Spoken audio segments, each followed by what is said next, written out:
Eu quero começar esse vídeo mostrando esse livro aqui para vocês. Ele é um compilado com toda a obra do Neville Goddard. E aqui tem, além de todos os livros dele, as palestras que ele deu na rádio, ou seja, é meio que a obra completa dele. Tanto que está aqui, coleção completa. Por que eu estou mostrando esse livro aqui para vocês? Primeiro eu vou ler aqui os livros dele que estão nesse compilado aqui, tá? Seria Ao Seu Comando, de 1939, Sua Fé é a Sua Fortuna, 1941, Liberdade para Todos, 1942, Sentimento é o Segredo, 1944, Oração, a Arte de Acreditar, 1945, A Busca, de 1946, Palestra de Mestrado, 5 lições, 1948, Fora desse Mundo, 1949, Palestra da Rádio da Estação Queca, de 1951, Uso Criativo da Imaginação, 1952, O Poder da Consciência, 1952 também, Imaginação Despertada, 1954, Tempo de Semear e Colher, 1956, Eu Conheço Meu Pai, 1960, A Lei e a Promessa, 1961, Ele Quebra a Casca, 1964 e Ressurreição, 1966. Por que eu estou apresentando esse livro para vocês? Além dele ser um dos meus autores favoritos, apesar de eu ter as minhas divergências com ele, daqui a pouco eu posso estar falando sobre isso. Deixa eu só travar a câmera aqui que eu esqueci. Bom, quando você estuda de verdade um autor, quando você gasta tempo ali, lê de fato toda a obra de um autor, ou quando você estuda de fato um profissional independente da área ali, mas quando você tem tempo de sofá com o autor. O que eu quero dizer quando eu falo isso de tempo de sofá? É quando você realmente passou horas e horas, dias e dias ali sentado no sofá, lendo, estudando, fazendo anotações, tentando de fato adquirir aquele conhecimento. É quando chega ao ponto que você internalizou de fato o conhecimento. Quando isso acontece, aí a sua mente ela abre de verdade, você finalmente evoluiu, ou seja, na questão de você passou a ter muito conhecimento sobre uma coisa que você não tinha antes. Hoje, a gente vive num dos melhores tempos da sociedade, que é a questão que hoje é muito fácil a gente ter acesso à informação. A gente tem pessoas que dedicaram a vida toda delas, ou seja, elas doaram toda a existência delas aqui na Terra para se aprofundar em um único tema. Ou seja, elas literalmente doaram a vida delas para aquele propósito, para aquela finalidade. E muitas das vezes elas deixaram toda a sua vida de estudo, todo o seu legado compilado em 1.000, 2.000, 3.000 páginas. E você não precisa dedicar a sua vida toda em cima daquele assunto, porque uma pessoa já fez isso. Em 6 meses você pode adquirir todo o conhecimento, é claro que não com o mesmo nível de profundidade, mas todo o conhecimento necessário para a sua vida, simplesmente passando talvez 6 meses na obra que uma pessoa levou toda uma vida para poder desenvolver. E isso é uma grande bênção dos nossos tempos, é uma bênção tão grande que eu não tenho palavras suficientes para descrever o quão isso é uma bênção para a gente. Mas aí entra uma outra questão, que é a parte ruim do nosso tempo, que é, hoje, como está meio que fácil ter acesso à informação, e é por isso que eu resolvi falar do Neville Goddard, porque eu conheço de fato a obra dele há muitos anos. Eu tenho esse livro na minha casa no Brasil e aproveitei que tinha um amigo vindo do Brasil para cá, eu comprei de novo, pedi para entregar na casa dele e ele trouxe para mim. Quando eu comecei a ver aparecer vídeos sobre o Neville Goddard em português aqui no YouTube, eu fiquei extremamente feliz quando eu comecei a ver thumbnails falando sobre ele. E aí eu falei, cara, que legal, porque é um estudo que me fez muito bem ao longo da minha vida e hoje está começando a ser apresentado para um maior número de pessoas. Só que aí a gente entra na parte da maldição moderna, principalmente vinculada aqui à produção de conteúdo, que muitas das vezes ela é feita de maneira irresponsável. Todos os vídeos dele, é claro que eu não vi todos os vídeos do YouTube, mas todos os vídeos dele que eu cliquei, eu tive uma absoluta certeza que foram conteúdos gerados por inteligência artificial. E o pior, com informações que não refletem fielmente a obra do Neville Goddard. E isso é triste, porque você pega um conteúdo riquíssimo e apresenta ele de maneira deturpada e pobre. E talvez você está manchando todo o legado do Neville Goddard fazendo isso, se você é produtor de conteúdo e está fazendo isso. Por isso que hoje eu vou fazer algo aqui que é um pouco aleatório, mas eu acredito que vai ser importante de ser feito aqui no canal. Eu vou pegar parte do conhecimento da metafísica do século XX, especialmente do Neville Goddard, e eu vou analisar uma obra clássica usando os fundamentos dos quais eu aprendi com o Neville Goddard. Mas antes eu preciso te falar uma coisa. Por mais que a obra do Neville Goddard, se você for estudar ela aí, você vai, mosquito me mordendo, você vai ver que eu vou fazer aqui uma interpretação mais simbólica da metafísica aqui. Na obra dele ele fala muito sobre as passagens bíblicas, mas quando você estuda de verdade um autor, quando você internaliza a maneira que ele pensa, como ele conduz a sua construção de conhecimento, a gente consegue pegar esse conhecimento que a gente aprofundou e pegou o fundamento, que é a parte importante, quando a gente pegou o alicerce daquele autor, ou seja, o que está por detrás, e a gente tendo isso na nossa mente, a gente consegue analisar outras coisas. E hoje eu vou analisar a obra da Branca de Neve à luz da metafísica do século XX. Vou estar inspirado nos pontos centrais do Neville Goddard. Mas antes, deixa eu te apresentar um pouco quem que foi o Neville Goddard. Ele é, sem exagero, acredito que seja sem exagero mesmo, um dos autores mais influentes do século XX no campo da metafísica, da imaginação criadora, da espiritualidade prática. Os ensinamentos dele são base para muitas coisas que a gente lê hoje em dia e que foram dando outros nomes, outros autores, mas basicamente, se você for estudar a obra do Neville Goddard, você vai ler sobre a lei da Assunção. Já vi bastante vídeo disso aqui no YouTube, mas muitos eram groselha. Manifestação consciente, poder da imaginação, criação da realidade pelo estado de consciência. E eu sei que eu falo muito disso aqui no canal, mas eu nunca dou os nomes. Justamente porque, assim como estão deturpando a obra de bons autores, estão deturpando termos. Por isso eu prefiro falar dessas coisas sem citar, sem dar de fato a fonte de onde está vindo isso. Até porque, dependendo da mentalidade das pessoas, elas fogem só por lerem certos termos. E aí eu prefiro trazer um conhecimento que eu acredito que seja bom e transformador, sem falar o nome dele. Bom, como tem muita gente deturpando esses conhecimentos, e hoje a internet está cheia de desinformação e até mesmo de mentiras, de certa forma, eu não quero estar nessa guerra de verdades espirituais aqui no YouTube. Eu não vou ficar falando dessas coisas aqui no YouTube. Eu falo muito mais disso lá no conteúdo da escola da Logre House, que eu ainda não lancei, pelo menos na data da publicação desse vídeo. Por que eu não vou ficar lutando essa guerra aqui no YouTube? Quando eu pensei em criar aqui o canal da Logre House, a minha intenção era muito clara, era ser uma voz de esperança no meio desse mundo caótico que a gente está vivendo. Então, é isso que eu quero ser aqui no YouTube. Uma ponte para o desenvolvimento pessoal verdadeiro, e eu não quero ser mais uma pessoa sendo uma ponte para uma pseudo-espiritualidade distorcida, que a gente tem aos montes, pessoas fazendo isso aos montes aqui na plataforma. Bom, eu bebi de muitas fontes ao longo dos meus estudos, aí, ao longo da minha vida, e inclusive Neville Goddard foi uma delas. E aqui eu vou tentar trazer o 80-20, esse vídeo eu já vou te avisar, ele vai ser um pouco longo, afinal eu vou avaliar toda a história da Branca de Neve à luz da metafísica, mas eu tenho certeza que, apesar de eu ter as minhas diferenças com Neville Goddard, por exemplo, comecei o vídeo falando sobre isso, e aqui eu vou dar uma reforçada sobre isso, porque eu fiz seminário teológico e eu sou um cristão reformado. Não do tipo padrão que você possa estar imaginando aí. E eu tenho as minhas diferenças com Neville Goddard, mas isso não me impede de sentar e aprender dele. Essa é a diferença de quando você tem uma mente livre. Você pega o que é bom e constrói o que é capaz de te transformar, independente da fonte de onde você está adquirindo esse conhecimento. Por isso que a melhor coisa que você pode fazer é ter uma mente livre. Livre de ser escravo dos seus preconceitos. O Neville Goddard, ele ensinava algo que eu não interpreto da mesma maneira que ele, eu compreendo diferente dele, mas para ele a Bíblia ela era um relato histórico, não divino. Era como se a Bíblia fosse um mapa psicológico do despertar humano, e de certa forma até que é, mas eu penso nisso com uma lente um pouco diferente da dele. Para ele é como se Abraão fosse a fé, como se Moisés fosse o poder de decisão, como se Jesus fosse só aquela espécie de consciência crística que vai despertando você.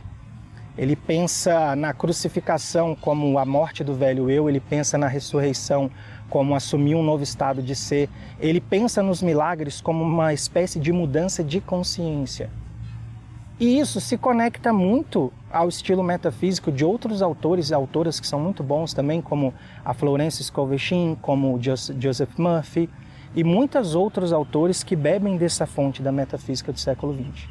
Com isso em mente, vamos analisar aqui a história da Branca de Neve com o olhar da metafísica. Eu não vou analisar a história da Branca de Neve desse último filme aí que foi um lixo, eu vou avaliar mais próximo da história original.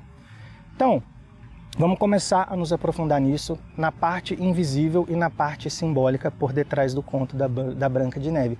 Aquela parte, e aqui eu não quero estar exagerando, mas é porque hoje a gente não tem mais o costume de ler o conto, a gente meio que se perde por ver filmes ou séries, e muitas das vezes essas histórias são muito alteradas, como foi a questão do último filme aí, teve todas as reclamações, não vou entrar nesse mérito. Mas a Branca de Neve, assim como várias histórias clássicas, elas não são simplesmente contos de fadas. E acredite, se você assistir esse vídeo até o final, eu tenho certeza que eu vou expandir a sua mente. Você não vai sair dele do mesmo jeito que você entrou. Só que para isso eu preciso que você de fato preste atenção no vídeo. Existem muitas camadas nessa história que quando elas forem sendo reveladas aqui, conforme eu for explicando para vocês, vou precisar que vocês prestem atenção e estejam preparados para receber, porque eu vou trazer um olhar que a maioria de vocês talvez nunca teve. Então nós vamos analisar o conto original, porque ali nada foi acidental, cada elemento ali, cada coisa ali é simbólica, cada personagem carrega um significado metafísico muito profundo e é disso que eu quero falar hoje. E é isso que eu quero mostrar, a questão de quando você faz a leitura invisível, a leitura que ninguém te ensinou. Quando você encontra o significado metafísico escondido por detrás das histórias. Hoje eu vou aplicar a Branca de Neve, mas quando você for ver um filme, eu espero que você veja com essa lente do que eu vou fazer aqui agora. Quero fazer isso para você perceber o peso e a importância real que esses contos, essas narrativas antigas carregam. Lembra sempre do seguinte, a melhor maneira de você esconder uma coisa é deixar à vista de todos. Essas histórias clássicas, principalmente essas que atravessaram séculos, elas falam muito sobre a psique humana e sobre princípios espirituais, coisas muito profundas. Princípios esses que são tão poderosos, digamos assim, que meio que parece que eles foram escritos meio que encriptografados ali, justamente para eles não serem compreendidos pelo homem comum. E aqui eu falo isso assim, com muito cuidado no que eu estou falando. Eles pegaram coisas de tradições iniciáticas e colocaram ali de maneira que quem tem a lente para ler aquela informação vai ler com muito mais profundidade do que quem não tem, assim como tudo que está acontecendo no nosso mundo hoje. Sejam livros, séries, filmes. Tem várias lentes de você ver uma mesma coisa, de você ler um texto, de você ver um conteúdo. Então, sinceramente, eu quero, com muita humildade, tentar trazer uma visão mais aprofundada dessa história clássica para vocês aqui hoje. O que significa dizer que essas histórias elas estão encriptografadas? Significa que talvez, conscientemente, você não vai perceber toda a profundidade que está sendo transmitida ali na história. Mas não quer dizer que essa profundidade não esteja lá. Mas o seu subconsciente percebe, ele entende e ele registra. Só que o seu lado consciente não se dá conta disso. Os contos de fadas, a maioria deles, eles são, na verdade, memórias simbólicas que vão sendo transmitidas de geração em geração, e essas histórias elas estão guardando chaves de consciência que atuam muito além da nossa leitura literal daquelas histórias. E aí, essa é a primeira vez que eu vou fazer esse tipo de vídeo aqui do canal, então eu te peço que, se ao longo desse vídeo você adquirir um novo conhecimento, se ele te trouxer algum tipo de valor, se ele expandir a sua visão de mundo, se ele elevar a sua consciência de alguma forma, eu peço que você se inscreva no canal. Isso me ajuda num nível que você não tem noção. Então, se você puder se inscrever, dar o like, comentar alguma coisa para ajudar no engajamento do vídeo, para que essa mensagem possa alcançar e despertar mais pessoas, você terá minha eterna gratidão. Então, vamos começar analisando a história pelos personagens. Porque na metafísica, nada em um conto é apenas um personagem. Assim como nas séries, nos filmes, Para quem assiste as coisas tentando ver um pouco além do óbvio, isso é muito claro. E se até hoje você viveu recebendo informações distraído, eu espero mudar isso no vídeo de hoje. Cada figura ali é um símbolo, e cada símbolo é carregado por um princípio. Se você não compreender isso, você nunca vai acessar a camada mais profunda da história da Branca de Neve. A Branca de Neve, que no caso é a protagonista, ela representa a pureza da alma, aquilo que em nós permanece intacto, mesmo quando tudo ao nosso redor está sendo corrompido. Todos nós temos isso em menor ou maior escala dentro de nós. A madrasta dela, ela é a antagonista, ela está simbolizando os pensamentos negativos, a voz interna que distorce a verdade, que julga, que mente, ou seja, a parte sombria do nosso subconsciente, aquela parte que tenta nos sabotar, tenta matar o nosso próprio brilho. Os animais que vão aparecendo ali ao longo da narrativa da história representam a intuição. Esse instinto que é mais silencioso, que é mais sutil. Sabe aquele instinto seu que às vezes sussurra verdades para você, mas a sua mente racional acaba não sendo capaz de captar? Os anões ali, por um outro lado, já representam forças protetoras internas. São os aspectos do nosso próprio ser que surgem para nos resguardar quando a gente está atravessando a floresta da psique humana. Acho que deu para entender. De certa forma, a gente pode dizer isso assim. O príncipe, na história, ele é o símbolo da nossa conexão com o divino. Ele é o chamado da nossa consciência superior, aquela parte de nós que sabe quem nós somos, mesmo que o mundo tente dizer para nós o contrário. E é muito importante que a gente se conheça nesse ponto. Por isso que eu bato tanto nessa tecla aqui nos vídeos do canal. Quando a gente entende a ótica ali, porque cada personagem está distribuído de uma maneira, a gente começa a enxergar que toda a história da Branca de Neve é uma jornada da alma. Não é só um conto infantil, é muito mais profundo que isso. A madrasta dela, por exemplo, ela encara todos esses pensamentos negativos que vão se formando no nosso subconsciente ao longo dos anos. Perceba que ela é vaidosa, ela é obcecada pelo reflexo, ela é convencida de que a beleza está no plano das aparências, ou seja, está no físico. Tudo para ela está na superfície, no mundo ilusório, na terceira dimensão, que é onde a gente vive. Ou seja, ela é totalmente terrena, ela vive muito focada apenas aqui no campo do visível, querendo muito as coisas do mundo material. No conto original, ela é descrita como uma feiticeira que pratica magia negra, enquanto a Branca de Neve representa a magia branca. Aí voltando lá nos primórdios das histórias originais.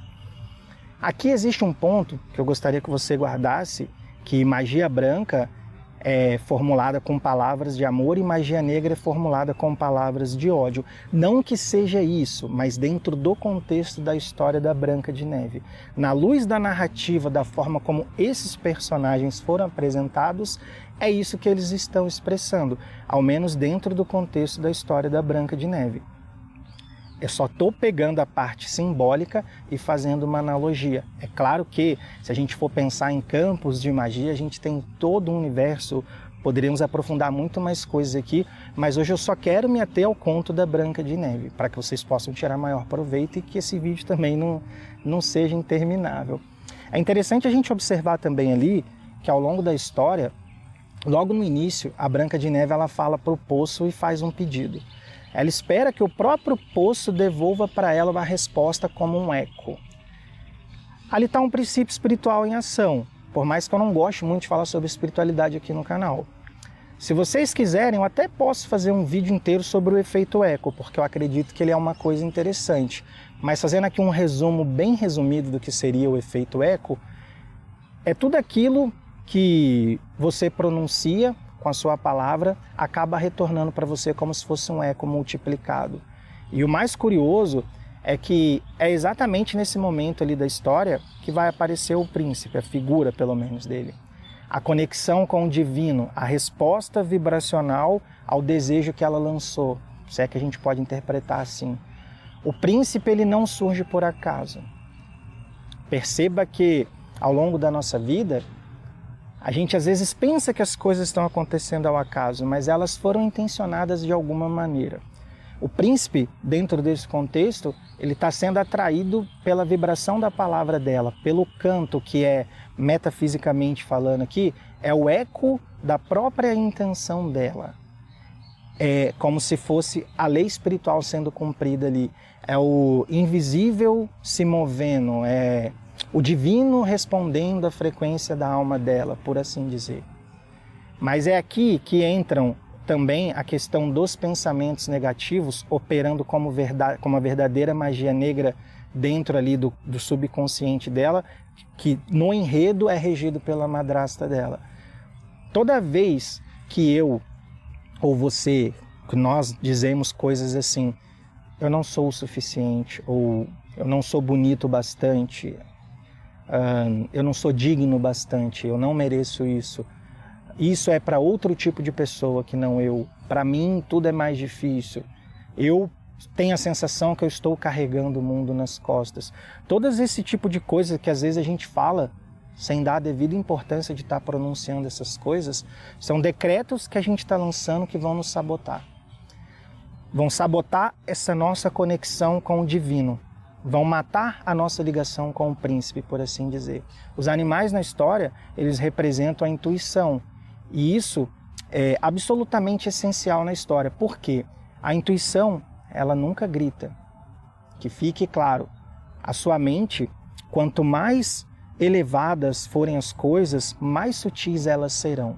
Então, toda vez que você quer acessar uma informação, você vai ter que, de certa forma, acalmar o ruído. Porque as coisas nas esferas mais elevadas são mais sutis. A intuição que guia a Branca de Neve, ali, ela é como se fosse um sussurro, ela é uma leve inclinação interna, aquela sensação que te alerta antes mesmo que algo seja de fato formulado pela sua mente. Antes que o seu pensamento venha a você, aquilo já está sendo gerado dentro de você. Seria mais ou menos por aí. Já os anões, eles simbolizam forças protetoras internas. E por que eles são 7? Você realmente acredita que esse número é acidental ali na história? Claro que não. Bom, os 7 anões ali, eles podem estar representando coisas, além das qualidades protetoras da psique humana, 7 aspectos que sustentam a alma quando ela atravessa o processo de limpeza interna, cura, purificação, quando você está se limpando dos seus pensamentos negativos. Na criação, tudo meio que se organiza em 7 fases. Seriam 7 números da manifestação, do desdobramento da vida nas etapas naturais, por assim dizer. Não falo muito sobre isso aqui do canal, eu não vou me aprofundar muito nisso, ainda mais nesse vídeo, senão ele vai ficar interminável. Mas quem já leu o Kybalion sabe exatamente do que eu estou falando. Lá ele fala dos 7 princípios herméticos, 7 leis metafísicas do universo. Basicamente é sobre isso que eu estou falando aqui, só que eu não vou aprofundar nesse vídeo pelo menos. Talvez nunca, não sei se eu pretendo falar sobre Kybalion aqui no canal. Se vocês pedirem muito, pode ser, mas até hoje não faz muito parte aqui da minha cabeça, da minha linha editorial, aprofundar esse tipo de conteúdo aqui. Agora que a gente está entendendo o que cada personagem representa, a gente pode finalmente entrar na história em si, porque a narrativa ali, nada ali foi construído de forma aleatória. Essa história da Branca de Neve, ela é como se fosse o itinerário da nossa alma. Ela é o caminho que cada um de nós percorre até o próprio aperfeiçoamento interior, o nosso famoso desenvolvimento pessoal. Quando a Branca de Neve foge, ela está atravessando o portal para o bosque. O bosque ali, metafisicamente falando, é o símbolo do subconsciente, esse território interno onde habitam os nossos medos, nossas memórias, nossas projeções. Tem diversos vídeos aqui do canal que eu falo de mente consciente, subconsciente ou inconsciente. Dependendo do livro que você lê, vai chamar inconsciente de subconsciente. Dependendo do autor, vai chamar de inconsciente ou subconsciente, mas estamos falando da mesma coisa. Bom, tem diversos vídeos aqui no canal que abordam isso, então, como esse vídeo eu já sei que ele será longo, eu não vou me ater a mensagens que eu já trouxe no canal. Maratona no canal e você vai ter um conhecimento mais profundo ainda da mensagem desse vídeo aqui, quando você somar as coisas.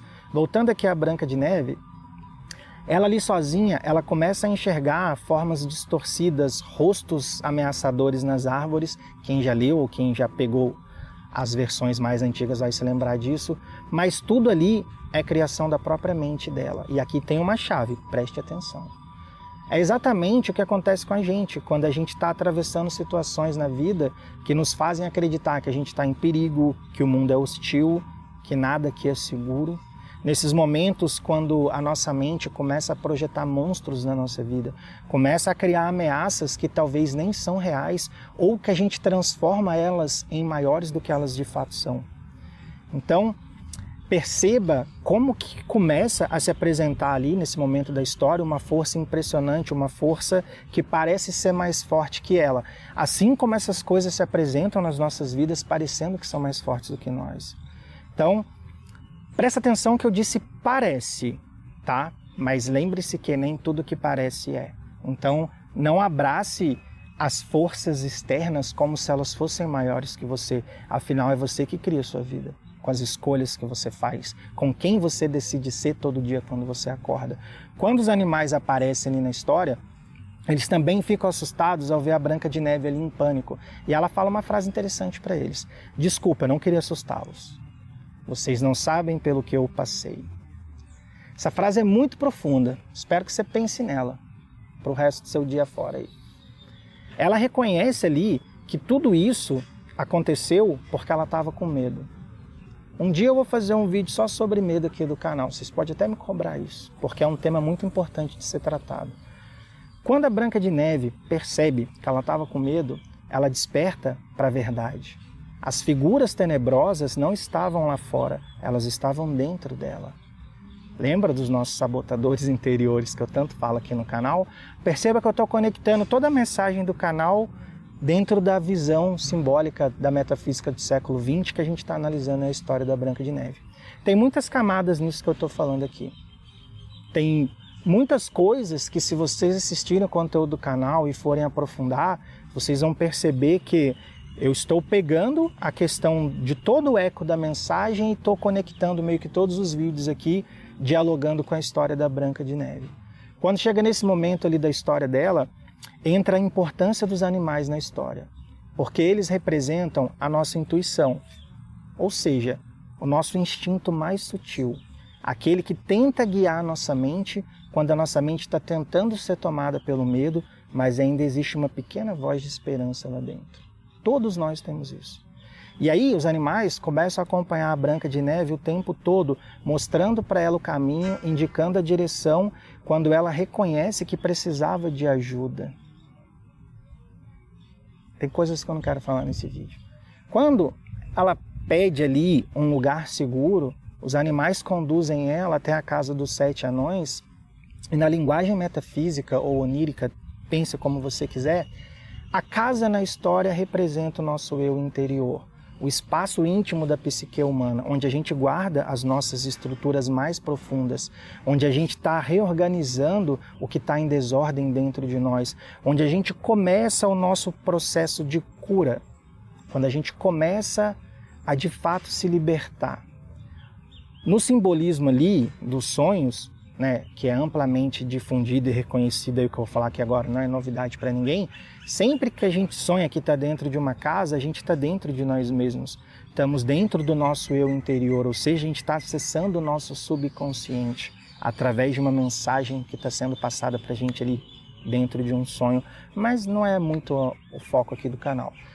O que eu quero que você entenda é que a casa representa o eu interior, o subconsciente, o lugar onde as nossas estruturas profundas habitam. Aquelas que de fato nos governam 95% do tempo. Temos vídeo, tem uma tríade de vídeo aí do canal que eu falo disso.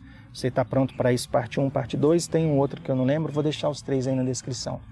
Quando a Branca de Neve ela entra naquela casa, ela vê tudo sujo, desorganizado, fora de ordem, e ela faz exatamente o que todo o processo de despertar exige. Ela limpa a casa. Isso na história original. No último filme ela vai dormir e os anões limpam. Não percam seu tempo vendo o último filme. Isso simboliza que a limpeza interna foi iniciada. É o ato de reorganizar o seu subconsciente, remover a sua sujeira emocional, colocar ordem no seu caos interior, que é tudo que eu tento fazer, inspirar vocês a fazerem, pelo menos nos conteúdos aqui do canal. É aí que você percebe que a gente precisa de fato olhar para dentro construir dentro do nosso interior um novo eu, para que esse novo eu viva a nova vida que a gente sonha em viver. Não é sobre isso, se você é seguidor aqui do canal, que eu tanto falo ao longo de vários vídeos. Perceba que eu estou conectando toda a mensagem do canal para que vocês, se até hoje não conseguiram ver, consigam ver com mais profundidade o porquê eu criei o canal e o que eu espero que o canal simbolize na vida de vocês. Aqui eu estou fazendo toda essa conexão metafísica dentro do conto da Branca de Neve.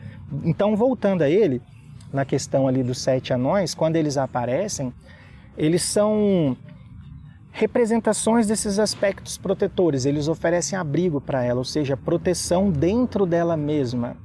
Eles não vêm de fora dela, eles são manifestações internas dela que são desenvolvidas dentro da própria psique dela. Isso olhando a história à luz da metafísica.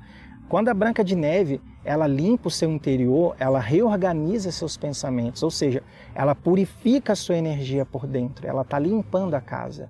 Os 7 anões surgem, ou seja, eles são os 7 aspectos protetores que são ativados nesse momento da história dela. Eu vou deixar algumas sementes aqui no ar e não vou aprofundar disso, mas 7 chácaras, 7 dias da criação, 7 virtudes espirituais, 7 cores do arco-íris, 7 notas musicais e a lista continua aí. 7 é um número bem interessante. Os 7 anões ali, eles não salvam a Branca de Neve, mas eles colaboram com o processo de despertar espiritual dela. Eu poderia expandir muito sobre isso aqui, mas eu ia entrar numa análise mais psicológica e profunda, mas esse vídeo ele ia ficar muito grande, ele já está grande, já estou vendo ali, já temos 31 minutos de vídeo. Então eu vou deixar para fazer essa análise psicológica, talvez mais por final, dependendo da minutagem ali. Vamos entrar então aqui no contexto da maçã. A maçã, ela não é apenas uma fruta envenenada ali na história, ela é um decreto.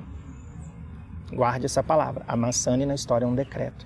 Ou seja, ela foi preparada, ela foi intencionada e ela carrega uma palavra de maldade pronunciada com muita força.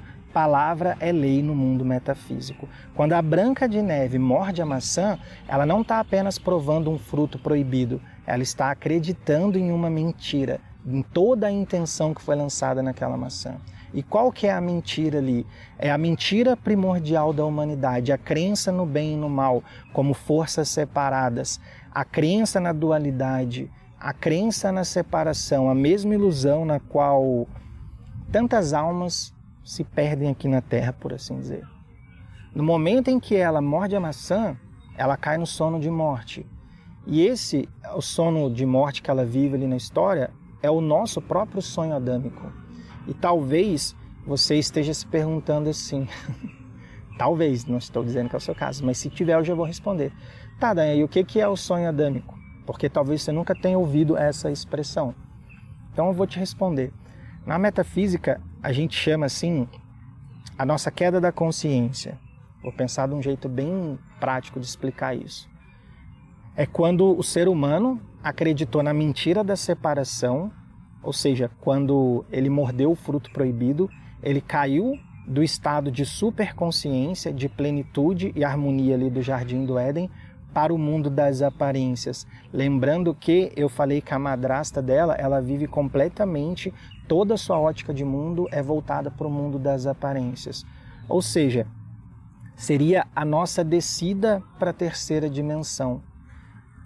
A nossa prisão de ter a nossa percepção muito limitada. E aqui eu não estou falando com referência, por mais que eu esteja apontando para uma história do Gênesis, eu não estou falando com essa ótica bíblica, eu estou falando com a ótica mental, eu estou falando com a ótica da psicologia, só para que fique claro aqui. Seria essa nossa descida para essa percepção mais limitada. Veja como que o conto ele mostra ali isso através de uma percepção simbólica. Quando a madrasta aparece disfarçada de velhinha, tentando enganar ali a Branca de Neve, os animais, ou seja, a intuição, né, já falei que é isso que eles representam, eles entram em ação, eles tentam impedir, eles tentam avisar, eles tentam meio que proteger ela. Assim como a gente tem isso e muitas das vezes a gente ignora. Porque a nossa intuição, ela sempre nos avisa, ela sempre nos avisa. Só que a nossa intuição, ela não grita, ela sussurra. Coisas como não diga isso, não faça isso, não se meta nisso, não feche esse negócio, não vá trabalhar nesse lugar, não faça fofoca, não responda, não entre nesse lugar, não se rebaixe. Mas na maioria das vezes nós não ouvimos. Nós ignoramos. E aí a gente cede a viver sendo mais terreno do que espiritual. É assim como a Branca de Neve fez ali, ela foi e mordeu a maçã. E assim nós também mordemos a maçã. Nós também comemos a mentira. E nós nos afundamos cada vez mais no nosso sonho adâmico. Por isso que muitas pessoas vivem uma vida tão terrena, tão superficial, que quando você está buscando um desenvolvimento a mais, você vê certos estilos de vida, eles não fazem sentido para você. A gente acredita, só que muitas vezes a gente se esquece que as palavras têm poder. A gente acha que falar mal de alguém ou julgar alguém não vai gerar nada, que reclamar, que fofocar, de certa forma até mesmo amaldiçoar, dependendo de para que rumo vai a conversa, que essas coisas não têm consequências, mas elas têm, elas sempre têm. A palavra, ela é uma semente, cada frase é um decreto. Cada emoção anexada à palavra vai voltar para você. É o famoso efeito eco que eu estava falando lá atrás. Quando você profere palavras de ódio, de ciúme, de inveja, de ira, de ressentimento, você está mordendo a sua própria maçã envenenada quando você está fazendo esse tipo de coisa. Você está decretando uma mentira sobre si mesmo.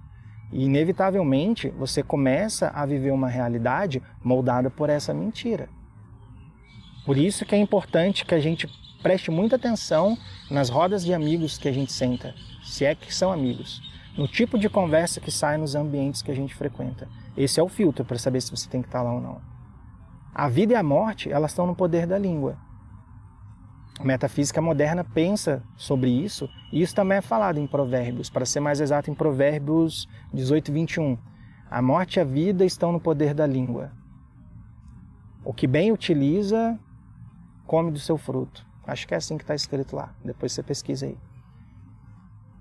Esse é exatamente o fundamento bíblico que sustenta o efeito eco, o poder do verbo, a metafísica da palavra criadora. E toda a doutrina do Neville Goddard meio que vai passar por essa linha aí. É sobre assumir o estado através da linguagem interna. Não só do Neville Goddard, tem várias pessoas aí que passeiam por essa mesma ótica. Quando a Branca de Neve morre, ela não morre de fato, ela cai sobre o feitiço de uma crença falsa. É o adormecimento da nossa alma. É o nosso sono adâmico que eu vinha falando ali atrás. Ao morder a maçã, ela repete exatamente o gesto de Adão, o momento em que a consciência humana cai, na ilusão da separação, na ilusão do bem e do mal, na luz contra a sombra, querendo, de certa forma, entender o amor contra a rejeição, a separação. A alma, que antes percebia tudo como unidade, passa a enxergar o mundo através de coisas opostas, e não coisas unidas. A vida meio que perde o centro, perde a visão do todo. Você tem que olhar para um lado ou para o outro. Você não tem mais uma visão central da coisa.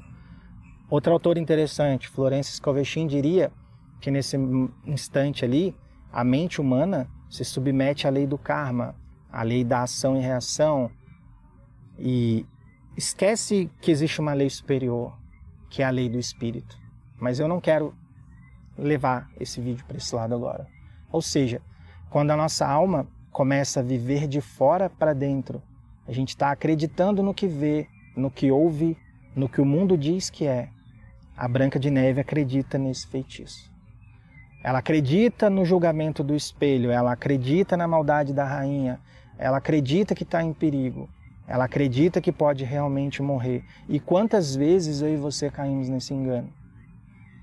Vou deixar essa pergunta para sua reflexão. Eu espero que você tire proveito dessa pergunta. Tem muitas camadas nessa pergunta aí. Mas voltando ali ao ponto da história da Branca de Neve, o que salva ela? Na superfície ali parece que é o príncipe montado em um cavalo branco. É assim que a história meio que representa a salvação dela. Mas vamos aprofundar? Vamos ser um pouquinho mais ousados? Vamos dar um mergulho mais fundo nisso daí. Na metafísica, o príncipe, ele simboliza a consciência crística. E o beijo, que não está na primeira versão, mas está nas das primeiras versões da Disney, o beijo, ele é um gesto, ele não é ali só um gesto romântico. O beijo ali representa o poder do verbo. E o verbo é como se fosse o verbo consciente que desperta a alma do sono adâmico, que rompe a crença na separação, que eleva a mente acima da terceira dimensão. Ou seja, é o religar dela, é o religar. O verbo é a chama que reacende a consciência dela. É ele que devolve a vida. É ele que restaura a visão.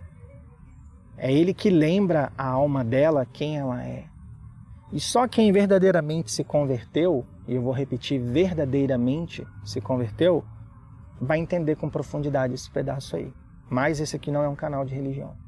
No conto, dizem que o feitiço se rompe com um ato de amor verdadeiro. E sim, é um ato de amor verdadeiro. Mas ele está alinhado à linguagem da alma dela, não à linguagem literal. Esse é o ponto. O beijo, na história ali, nunca foi sobre um homem e uma mulher. O beijo, que sempre simbolizou ali, na essência, é o despertar da consciência crística, através do poder do verbo. Porque a vida e a morte estão no poder da língua.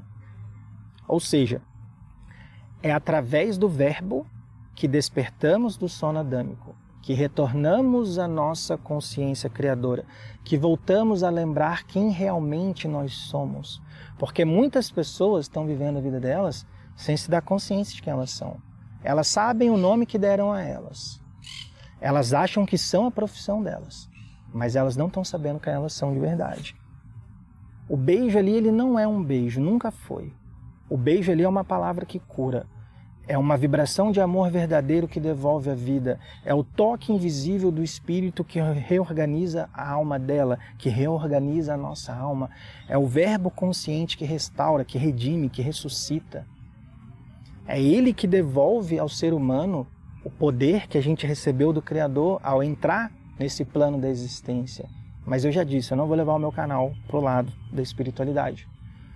A consciência crística, que seria o Cristo interior, ao menos ali nesse momento da história, é o resultado de manter a fé, de alinhar o pensamento e o coração com a verdade espiritual, a verdade que isso significa, a verdade que realmente carregamos dentro de nós.